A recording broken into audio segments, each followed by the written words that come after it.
Boa noite, meus amados e queridos irmãos.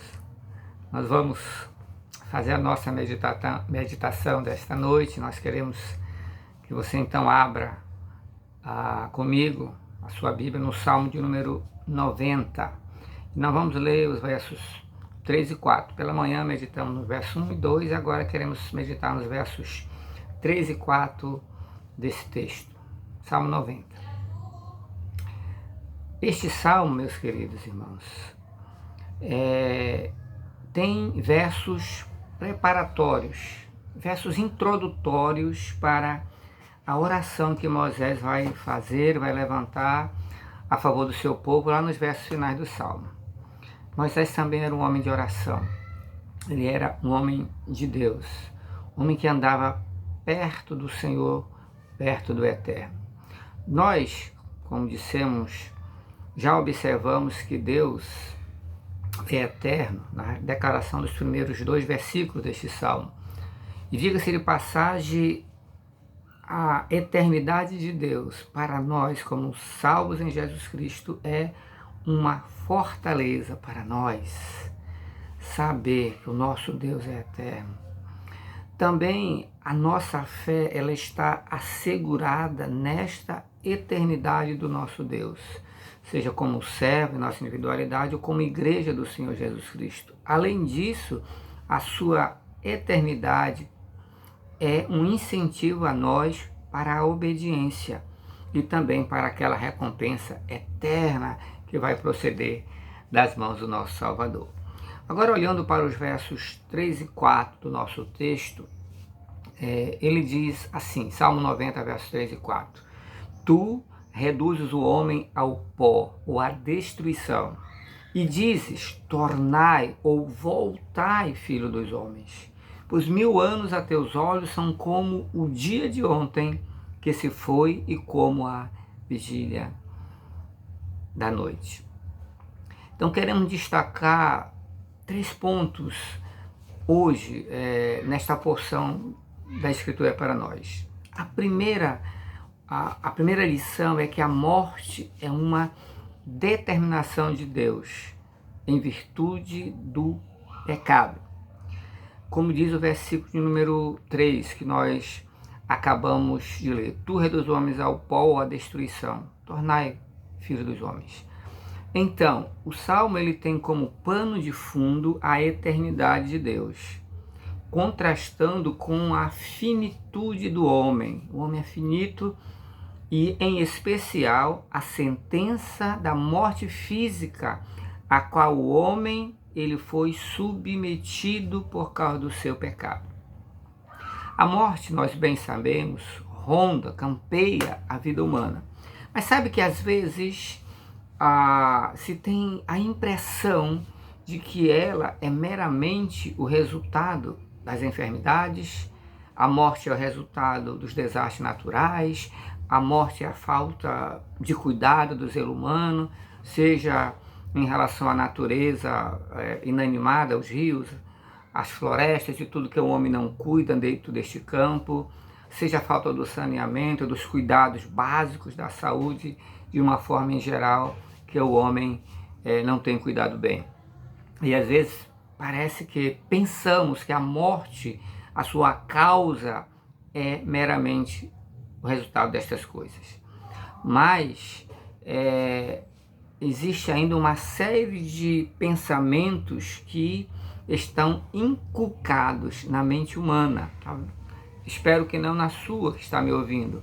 Estes, na verdade, não acreditam em Deus, em sua grande maioria, porque há ideias, há pensamentos, há maneiras de pensar sobre Deus que é interessante. Os homens, na verdade, acham que a sua origem está no macaco, a sua origem está no Big Bang, está na evolução, por aí afora. Isso quer dizer, uma grande parte não acredita em Deus, não acredita no Senhor, no Criador. Mas a grande verdade, me escute bem, é que a morte ela tem a sua causa na santidade de Deus, que foi violentada por causa do pecado. E então Deus, por causa disso, ele determinou, como nós lemos no verso 3, reduzir ao homem ao pó ou à destruição. Essa foi a ordem do Eterno. Ele diz: tornai e voltai ao pó. Isso é uma determinação de Deus. A morte, ela não é simplesmente causada pelas enfermidades, é o resultado dos desastres, da falta do cuidado humano. Ela é uma determinação divina por causa do pecado. A segunda verdade é que a morte é uma condição necessária para a restauração. Pense um pouco comigo nisto.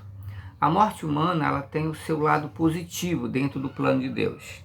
Você pode pensar facilmente nas palavras de Deus em Gênesis, capítulo 3, versículos 22 e 23, que fala que por causa do pecado, a existência de uma humanidade eternamente rebelde levou Deus a expulsar Adão e Eva do jardim do Éden.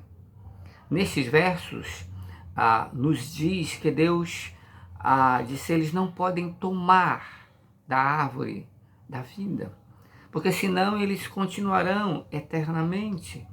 Já pensou o homem mau, de uma maneira eterna, rebelde em toda a sua existência e sem fim? Existe um homem chamado Manassés nas Escrituras, que passou mais de meio século, salvo engano, 52 anos, apenas fazendo o mal. Seu pai construiu tantas coisas belas e ele veio atrás e destruiu cada uma delas em mais de 50 anos de maldade. Graças a Deus que a graça de Deus o salvou no final, mas isso é uma outra história. O que nós queremos enfatizar é que a morte é uma determinação de Deus, que a morte é uma condição necessária também para a restauração. Quando o homem pecou, Deus disse não, ele não pode tomar desta árvore da vida para que ele não se torne um rebelde eternamente. Por isso Deus os expulsou do jardim, a fim de eles não seguirem por este caminho que seria danoso. Para Deus, não, para o próprio homem.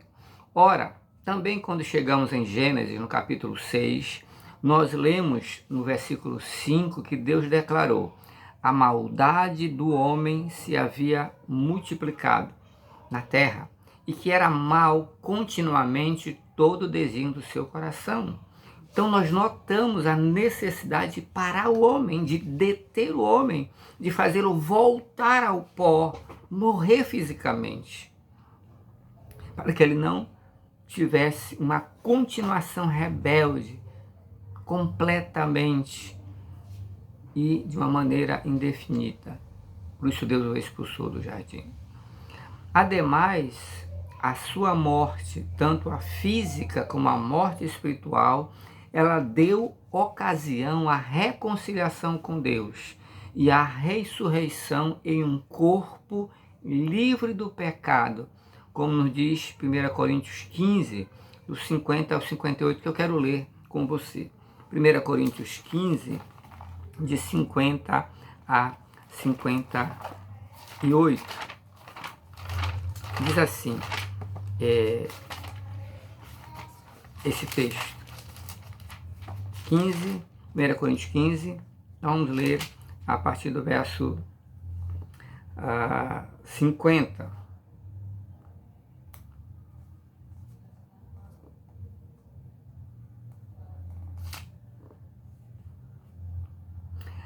E agora digo isto, irmãos, que carne e sangue não podem herdar o reino de Deus, nem a corrupção herdar a incorrupção. Eis aqui vos digo um mistério: na verdade nem todos dormiremos, mas todos seremos transformados, no momento, num abrir e fechar de olhos, ante a última trombeta, porque a trombeta soará e os mortos ressuscitarão, incorruptíveis, e nós seremos transformados.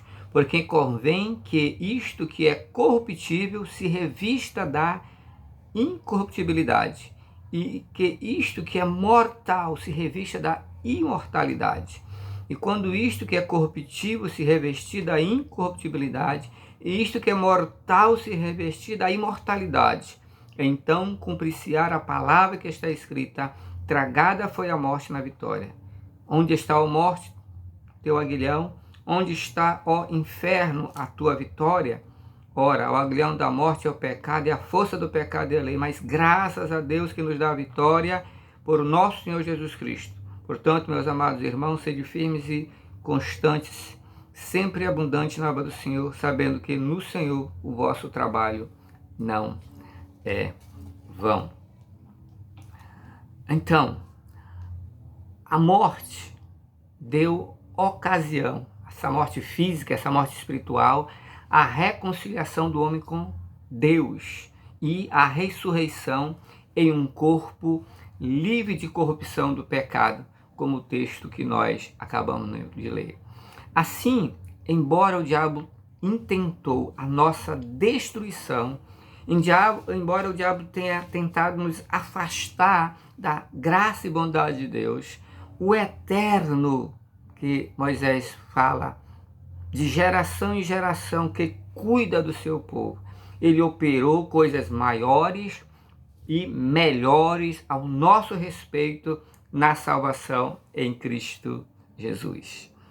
A terceira verdade que queremos destacar dentro deste item é que a eternidade de Deus faz que nossa vida de fé ao seu lado seja decidida com urgência.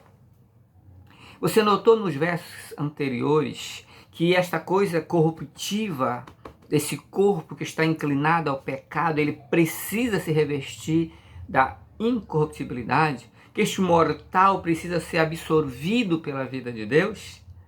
Que bom! Então, embora Satanás tentou algo mal, maligno, Deus usou isto para fazer algo maior e mais extraordinário em nossa vida. Então, a eternidade de Deus faz que a nossa vida de fé, como última lição para nós, seja decidida com urgência. Porque o versículo 4 do nosso texto diz que para Deus um dia como 1000 anos, 1000 anos é como um dia, nas palavras do salmista, 1000 anos aos teus olhos é como o dia de ontem, se foi como a vigília da noite. É assim que é considerado o pensamento de Deus. Então, note, por que dizemos que a eternidade de Deus faz que a nossa vida de fé ao lado dele seja decidida com urgência? Meu amado, uma vez que para Deus o tempo não existe, ele pode voltar hoje mesmo, ele pode voltar agora, porque para ele o dia eterno, o amanhã é igual ao hoje, para ele o tempo não existe, daqui a 1000 anos para ele é como se fosse o presente, importa para mim, importa para você, para nós, para Deus não. Por isso se torna urgente. Ele pode voltar hoje mesmo.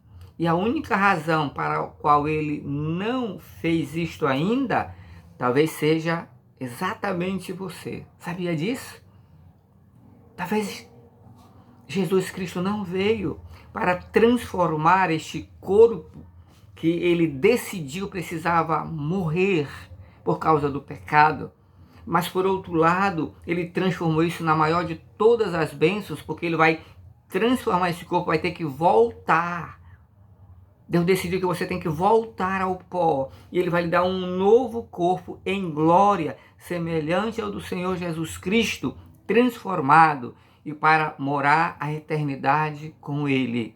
O diabo tentou o mal, mas Deus fez algo melhor, mais excelente, para então nos abençoar. Porque Jesus não voltou, eu quero ler 2 Pedro 3, 8 e 9, que é o nosso último texto de hoje, para compartilhar com você. Por que Jesus não veio? 2 Pedro 3:8, porque ele não veio restaurar o nosso corpo ainda. Eu acho que foi por causa de você que está me ouvindo e que ainda não recebeu Jesus Cristo como seu Salvador ainda. Veja, 2 Pedro 3:8 nos diz assim: mas, amados, não ignoreis uma coisa, que um dia para o Senhor é como 1000 anos, e 1000 anos como um dia. O Senhor não retarda a sua promessa, ainda que alguns a tenham por tardia, por demorada, que ele está demorando muito. Mas Pedro diz, na verdade, Deus é longânimo para com você, não querendo que alguns se percam, que você que está me ouvindo, que não tem Jesus ainda, não se perca, senão que todos, inclusive você, venha a arrepender-se. Mas o dia do Senhor virá como um ladrão de noite, de uma maneira inesperada, porque para ele, como disse Moisés, que é eterno, o tempo não existe. O homem é finito. Deus decidiu que ele deveria morrer. Tu vai voltar ao pó, como ele disse. Serás destruído. Porém, na minha graça e misericórdia, eu vou transformar esse corpo para te dar um corpo de glória. Um corpo exaltado. Deus não está demorando. Ele está esperando aqueles que faltam para entrar na bênção da sua salvação. Na bênção da redenção e do perdão dos seus pecados. E você que está me ouvindo, você não quer orar a Deus para entregar a sua vida ao Eterno? E assim você poder assegurar que a morte para você, como eu creio, será apenas passar de um estado de corrupção e da influência do pecado para um estado de glória, semelhante ao Salvador, o Eterno, que é Cristo. Você pode entregar a sua vida ao Senhor. Você pode entregar a sua alma a Deus, o Eterno, de geração em geração. E aí a morte, que foi decidida por Deus por causa do nosso pecado, vai se tornar para você simplesmente passar de um estado de corrupção que nós temos em nossa natureza para um estado de glória com Deus, com o Senhor Jesus Cristo. Você não quer orar comigo e entregar a sua vida ao Senhor? Baixa aí sua cabeça, sua fronte. Eu quero orar com você. Eu quero orar para que Deus te dê a salvação dele. Ore comigo. Deus querido, queremos orar por este homem, por esta pessoa que nos escuta. Pai de amor, ajuda-o a crer na tua palavra e crer na tua salvação, para que a morte não lhe traga temor. Pense nela apenas como uma passagem para sair da corrupção que esse corpo, em sua natureza, traz em toda a sua inclinação, para se revestir de um corpo de glória, para estar para sempre ao lado do Eterno, na glória futura. Nós oramos por esta vida, Pai, em nome de Jesus. Amém. Se você entregou a sua vida a Jesus, não deixe de testemunhar disso. Uma boa noite. Deus te ama, Deus te abençoe, meu querido. É a nossa oração. Amém.